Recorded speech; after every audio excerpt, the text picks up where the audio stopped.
So you probably started today like most of us do, right? You wake up, maybe you grab your morning coffee, and you immediately look at a to-do list Yeah, that is, well, if you actually look at the math of your available hours, it's completely impossible to that felt finish. totally impossible. Yeah. Right. But uh, what if that exhaustion you're feeling right now isn't actually coming from the things you have to do today? What if that heavy, sinking feeling is actually coming from the ghost weight of 1,000 things you were never meant to do in the first place? That is such a huge distinction because we're constantly told the cure for that overwhelm is like better time management, right? Yeah, a new productivity system. Or just waking up at 4 a.m. to grind harder. Mm. But for this deep dive, we're taking a completely different route. We really are. We're diving into this profoundly moving short film. It's called The Quiet Field, a short film about seeing clearly. And it is beautifully done. It really is. It follows this protagonist, Maya, who is dealing with exactly this kind of modern paralysis. But rather than offering her, a new time-blocking app, the film filters her experience through these incredibly robust, ancient philosophical frameworks. Just to understand the actual architecture of our overwhelm Yeah. and the central visual metaphor of this film, it's what really grabs you. Yeah, the field. Exactly. Maya experiences this constant low-grade hum just beneath the surface of her daily life. And that hum represents the field. It's literally the landscape of every single possibility, every untaken path, every version of the future just hovering out there waiting to be chosen. And the paths right in the center are obvious, right? Like answering an urgent email or, feeding the dog. Right, the immediate stuff. Yeah. But as you look further out into this field, the paths blur into this massive horizon of shoulds and coulds. And the defining characteristic of this field is that every single one of those paths, even the blurry ones miles away, is actively demanding your energy, They're all pulling at you. pulling constantly. And the film points out that this is where the vast majority of us live. I mean, we aren't usually in a state of acute adrenaline-pumping crisis. We're in a state of quiet, staggering overwhelm because the sheer volume of our possibilities is acting as a cognitive weight. Okay, let's unpack this because it feels like having, say, 80 browser tabs open in your brain. Yes, perfect analogy. Right. And you're looking at these tabs and realizing 20 of them are for a career pivot you abandoned 5 years ago, 30 are for a side hustle you feel guilty you haven't started, and the rest are for a vacation you might take in a decade. Yeah, they aren't relevant to this exact moment at all. But they are absolutely draining your mental RAM right now. So the instinct is to start frantically clicking through them, trying to close the tabs by running down every path just to get it out of the way. Which is impossible. And it's exactly why Maya feels so trapped in the film. The breakthrough happens when she realizes that the solution isn't to run faster. Right. The first step is realizing a massive portion of those paths do not belong to her right now. Exactly. And the film grounds this in the ancient concept of the ashramas, which translates roughly to the 4 stages or seasons of a human life. And this framework completely recontextualizes the pressure we put on ourselves. So the first season is brahmachari, right? The time of the student. Yeah, where your only job is to learn and absorb. Then comes grihastha, the time of the householder or the builder, where you're deeply engaged in the material world, building a career, raising a family, accumulating resources. Right. Following that is vanaprastha, which literally means retiring to the forest. It's this season of stepping back, transitioning from active building to more of an advisory role, loosening your grip on ambition. And finally, sannyasa, the season of renunciation and complete release, where you detach from worldly anxieties. Oh, it really does. We are trying to live in all 4 seasons by 2 o'clock on a Tuesday. Oh, it really does. We are trying to live in all 4 seasons by 2 o'clock on a Tuesday. Exactly. We demand the constant, rapid skill acquisition of the student, While fiercely trying to build a financial empire as the householder. while expecting ourselves to be the wise, emotionally detached elder. And aiming for the perfect Zen enlightenment of the renunciate. All at once. It creates a profound psychological splitting. We inflict so much suffering on ourselves by refusing to respect the boundaries of our current season. Maya's relief comes from the permission to simply drop the requirements of the season she isn't in. Like if you are deep in grihastha, the building phase, the exhaustion and the messiness of that phase are appropriate. You don't also need to be perfectly detached. Exactly. So she mentally closes the browser tabs that belong to a decade ago and the ones that belong a decade in the future. And the field definitely gets quieter. The sheer volume drops. But, I mean, we have to be realistic here. It's not completely empty. No, not at all. There are still dozens of paths right in front of her that absolutely belong to her current season of building. Yeah. And they're all competing for her attention. And this is where the source material introduces a critical diagnostic tool. Maya starts to notice a qualitative difference in the remaining paths. She divides them into things that are bright and things that are deep. Bright versus deep. Right. The bright paths are loud, they pulse with urgency, they promise immediate gratification, the illusion of total safety, or, the very specific comfort of tribal approval. Wait, hold on. I've got to play devil's advocate here. I struggle with framing safety and approval as just shiny distractions. Yeah. I mean, we are biologically wired to seek those things. Oh, absolutely. If I ignore my boss's approval, I lose my livelihood. If I ignore the safety of my family, I'm failing them. How does the text reconcile telling us to bypass the bright things when those are fundamental human survival drives? Well, the text isn't demanding asceticism, right? It doesn't claim the bright things are inherently evil. You need a paycheck. You need a safe place to sleep. Okay, so what's the danger? The danger is mistaking the bright things for the deep things. When safety and approval become your only navigational metrics, you end up living a highly reactive life. You become an approval-seeking missile. Oh, wow. An approval-seeking missile. Yeah. You survive, but you build a life that feels entirely hollow because you're only ever reaching for what flashes the brightest in the moment. So it's about not letting the glare blind you to the larger topography of the field. You need a completely different navigational instrument. Precisely. To navigate beyond those bright flashing lights, the film pulls from another ancient framework, the Purusharthas, the four aims of a meaningful human life. And historically, these are dharma, which is purpose or right action, artha, material prosperity, kama, pleasure and emotional fulfillment, and moksha, liberation. Right. And the film distills these four massive philosophical pillars into four quiet, incredibly practical questions Maya asks herself when facing a choice. Which I love. So dharma becomes, does this feel right and aligned with my core responsibilities? Exactly. And artha becomes, does this build something real and sustainable, not just a quick hit of safety? Kama becomes, does this bring genuine, enduring joy rather than just a fleeting dopamine rush? And moksha becomes, does this choice lead toward ultimate freedom, or is it just going to generate more noise and entanglement? Those questions act as such a highly calibrated filter. Yeah. They don't ask, will this make everyone on the internet like me? Right. Or is this the most hyper-efficient use of the next 10 minutes? They filter for resonance, and when Maya applies this compass to her field, the merely bright paths, the urgencies manufactured by other people's anxieties, they start to fade. And here's where it gets really interesting. This process of filtering uncovers something deeply uncomfortable. Because as the field thins out, what is left standing isn't a list of noble future goals. The hardest obstacles in the field are actually artifacts from her past. Yes. The film describes this visceral realization Maya has. The things driving her the hardest are old fears dressed up as drive. Old fears dressing up as drive. That phrasing is devastatingly accurate. Maya realizes that her relentless ambition, the very trait she likely built her identity around, the one she was praised for, was actually an old, unhealed fear of not being enough. It had simply learned to wear the socially acceptable disguise of a strong work ethic. Taking that further, it's like putting on a heavy suit of steel armor to protect a wound you got when you were younger. You put it on for a very good reason at the time, to survive. Right, it served a purpose. But you've been wearing it for so many years that you completely forgot you have it on. When someone hugs you, you can't feel it.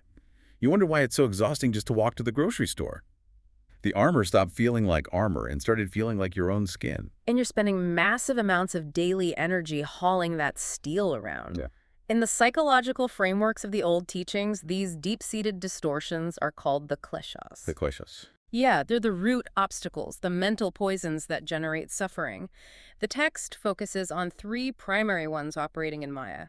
First is avidya, which is fundamental misperception. Like what? It's like walking into a dark room, seeing a coiled rope, and reacting as if it's a venomous snake. You're reacting to a threat that isn't actually there. And because you think there's a snake, you put on the armor, which leads to the second klesha. Right, as mita, which is over-identification with the ego or the mask. It is exactly your armor analogy, believing you are the steel. You forget the soft human underneath. And the third. The third is raga, It's the addictive pull, the desperate clinging to the things that temporarily soothe the anxiety of wearing all that heavy armor. Seeing these Kleśas operating in the background of your life is a harsh wake-up call. And the immediate, deeply ingrained Western reflex is to go to war with them. We treat self-improvement as a martial art. We really do. We want to violently cut out our flaws, crush our bad habits, conquer our fears. But the source material explicitly warns against this. No battle. No rejection. Because fighting the mask validates the mask. If you go to war with your fear of not being enough, you are still treating that fear as a massive, legitimate sovereign power that deserves your energy. So what does the film propose instead? A radical alternative. Yeah. Sheer, unfiltered observation. Maya stops fighting her ambition. She just looks at it. She observes the fear operating underneath it with a quality of almost detached kindness. And the text notes that when you truly see the mechanics of the mask, it begins to dissolve on its own. These old wounds only possess power when they operate in the dark, disguised as your personality. To see clearly is already to begin to be free. The awareness itself is the solvent. You don't have to wrestle the steering wheel away from the old fear. You just turn on the interior light and realize a ghost is driving the car. And the ghost vanishes when it's seen. I love the elegance of that. But I can already hear the trap snapping shut for the listener. Oh, definitely. Because the moment we say, observe your Kleśas to achieve freedom, we turn awareness into another high-stakes task. We turn spiritual clarity into item number 4 on the Tuesday morning to-do list. Exactly. The very act of asking those 4 compass questions and analyzing our armor becomes an exhausting, gripping chore. And Maya falls right into that trap. The film shows her trying to force her way to peace, and it manifests as 2 wild extremes. Right. Some days she's out in the field frantically thrashing, trying to optimize her mind, journal her way out of her fears, hack her spiritual growth. Other days, the exhaustion catches up and she's completely paralyzed, sitting in the center of the field, unable to make even the smallest decision. So if you are listening to this on your commute right now and you feel either of those extremes, if your heart rate is at 110 because you're frantically trying to fix your life, Right. or conversely, if you're staring blankly at your steering wheel feeling totally inert, what is the actionable move? Because saying just don't try so hard feels like a massive platitude. It does. Do you just surrender to the paralysis? You don't surrender to it, but you stop pathologizing it. The paradigm shift the film offers is that we constantly judge our internal states as moral failures. If we're thrashing, we're anxious. If we're paralyzed, we're lazy. Right. The ancient teachings remove the moral judgment entirely by introducing the concept of the gunas. The gunas are the fundamental energetic qualities that weave through all of nature, including our own nervous system. So it's not a character flaw, it's physics. Exactly. It's just physics. The teachings identify 3 specific gunas. First is tamas, which is the energy of heaviness, inertia, obscurity. When you look at your inbox and feel physically pressed into your chair, that is tamas. Okay, I know that feeling well. We all do. Yeah. Then there is rajas, the energy of action, passion, and turbulence. When you have 15 tabs open and you're aggressively typing an email while listening to an audiobook but not actually absorbing either, that is rajas. And the third? Sattva, the energy of balance, luminosity, and quiet harmony. The revelation for Maya is realizing these states are just weather. You don't stand in your driveway and scream at a thunderstorm for being wet. You adapt to it. Right. The text points out that she finally stops rowing against the current of her own energy and learns to read the river. So if it's a profoundly tamasic day, a heavy, paralyzed day, you don't demand high-level strategic decision-making from yourself. You do the small, low-friction tasks. Yes. And if it's a rajasic day, you channel that kinetic energy into physical movement rather than letting it spin into anxiety. You learn to dress for the internal weather. You stop fighting the ecosystem of your own body and mind. Which brings us to the actual day-to-day mechanics of living this way. If we're respecting our current season of life, filtering for the deep things, observing our armor without fighting it, and adapting to our energetic weather, how does that actually translate into a Tuesday morning? Right, because the emails still come in. The kids still need to go to school, the mortgage still has to be paid. Maya's solution is that she stops trying to clear the field entirely. She abandons the fantasy of inbox zero for her soul. Instead of attacking the noise, she establishes a rhythm. The film focuses on these incredibly small, almost mundane actions, doing unhurried things, waking up just a little bit before the demands of the house begin, not to work, but just to sit, moving her body to feel the mechanics of her joints, not to plenish herself into a fitness goal. Being with people without secretly calculating how to end the conversation so she can get back to her task. Yes. And these actions are grounded in the yamas and the niyamas. In the classical teachings, the yamas are external disciplines, how we interact with the world, like non-harming or truthfulness. And the niyamas. They're internal observances, how we relate to ourselves, like purity or contentment. But the critical distinction the film makes is that Maya doesn't treat these as rigid ascetic rules. Right, because making them rules just invites the Kleśas back in. If you say, I must meditate at 5 a.m. every day without fail, and you miss a day. The old fear of not being enough rears its head, puts the armor back on, and beats you up for failing. Exactly. The yamas and niyamas are meant to be rhythms, not a pass-fail exam. And their function is ingenious. By engaging in these small, unhurried rhythms, Maya isn't directly fighting her anxiety or processing her trauma. She is simply creating spaciousness. It creates a container. It makes me think of a glass of water scooped out of a muddy puddle. If you want clear water, you don't reach your hand into the glass and frantically try to pinch the individual particles of dirt to pull them out. That just agitates the water more. Oh, that's a great image. You set the glass on the table, you leave it alone. The stillness of the environment allows the mud to settle to the bottom on its own. The rhythm provides the table for the glass to sit on. That captures the physics of it perfectly. Yeah. The spaciousness starves the frantic noise of the oxygen it needs to survive. The clarity arises organically as a byproduct of the rhythm. And this brings the narrative full circle. The final scenes of the film place Maya right back where she started, in her kitchen, on an ordinary morning. The field of possibilities hasn't magically vanished into some glowing spiritual void. The world is still relentlessly filling it up. Yeah, there are messages pinging, decisions hovering at the edge of her attention, all the friction of daily life. But the architecture of her relationship to that field is fundamentally altered. She's no longer standing in the center, frantically spinning around trying to catch every orb of responsibility before it hits the ground. She is just standing there. And because the tabs from the wrong seasons are closed, the superficial bright things are ignored, the heavy armor is recognized and resting on the floor. And the mud in the glass has settled. So the absolute next right thing to do is obvious. It doesn't require a complex flowchart. It is simply the only thing left in the center of her vision. The profound depth of this journey is actually hidden right in the protagonist's name. In the ancient Sanskrit texts, the word Maya translates to illusion, or the world of appearances. It is the veil drawn over ultimate reality. The film is making a very quiet, very brilliant point here. That the noise, the frantic striving, the terrifying vastness of the field, that is the Maya. That is the veil. And beneath all of that manufactured urgency, the still place at the center of human consciousness was always intact. It wasn't something she had to build or achieve. Living well, according to these ancient frameworks, was never about downloading a better operating system for your life. It was just about learning how to see through the veil.